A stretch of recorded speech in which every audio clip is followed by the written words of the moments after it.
Hey guys, Jano0, how you doing? Hope all is well in YouTube land, whatever part of the world that you're in. Okay, continuing on with our little series on home canning and preserving. We've done the canning stuff, now we're going to get into different types of preserving, and we're going to start talking about dehydrating. Please keep in mind, I'm not an expert in anything. I'm just a dude, and we dehydrate stuff a lot, especially in the summer when different things in the garden are coming on. Dehydrating stuff for storage pretty much involves heat and air movement to suck the moisture and to remove any moisture from whatever it is that you're dehydrating, which will inhibit any kind of bacteria or mold spores or any of that kind of stuff, any of the quote-unquote spoilers. It removes the liquid and the water for those spoilers to grow in. So if you have something that has no liquid in it whatsoever, bacteria and mold spores and those kind of things are unable to grow on those because of the lack of the moisture. Everything needs moisture to live. Like I said, I'm not an expert. This is just my understanding on how things work. There are a whole lots of different types of dehydrators and styles of dehydrators out there. Everything from the ones that you see here to just basic solar dehydrators. My friend Greg, he has a solar dehydrator that he's got just a big box with glass in front of it. The glass generates the heat, and he's got vent holes at the top and vent holes at the bottom. That way, as the air gets hot inside the box, the hot air rises up and it pulls in cool air at the bottom, and the hot air goes out the top, and that makes his draft for dehydrating the stuff. And I've even seen people use their cars. If you're going to have a car parked for a couple of days and not do anything, crack the windows in it, and that'll create the draft that you need. You can dehydrate stuff in your car. But these are the two dehydrators that I have. This first one is called an American Harvester Snack Master Dehydrator 2400. It works very, very well. I got this from my Uncle Buck. These round ones, they have their fan and their heating element. And yes, my stuff is dirty, by the way, so don't give me a bunch of crap about it, but I use my stuff, so it's going to be dirty.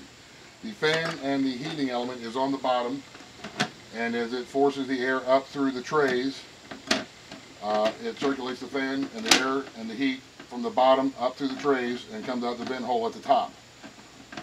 That's the basic style on how these work, and then you have a thermometer right here that's how you can adjust your heat on these.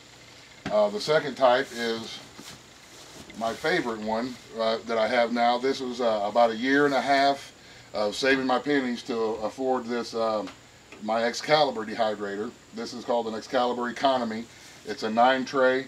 This American Harvester, I think it comes with the 4 trays, but you can add on different trays, and you can make it up to nine trays high too. They don't recommend going any higher than that on this round one. This one here comes with 9 trays that are built in that just slide into the front. And how these work, these square ones, they have their fan. They have their fan and their heating element at the back, and they draw air through the back, and it warms it up and it pushes it across all the trays at the same time. That way you don't have to do any kind of tray rotation. What I found with my round American Harvester was, since it comes up through the bottom, that we have to every couple of hours rearrange and restack our trays, because the ones here at the bottom are catching most of the heat and most of the air, and they'll need to be repositioned every couple hours to make sure that you get even dehydration. Whereas on this Excalibur style of dehydrator, it's pushing the air and the heat across all the trays equally at the same time. Yes, these are kind of pricey, and I've had a lot of people ask me if they are worth it. In my opinion, yes, they are. This thing is a workhorse. It does a really, really good job of dehydrating.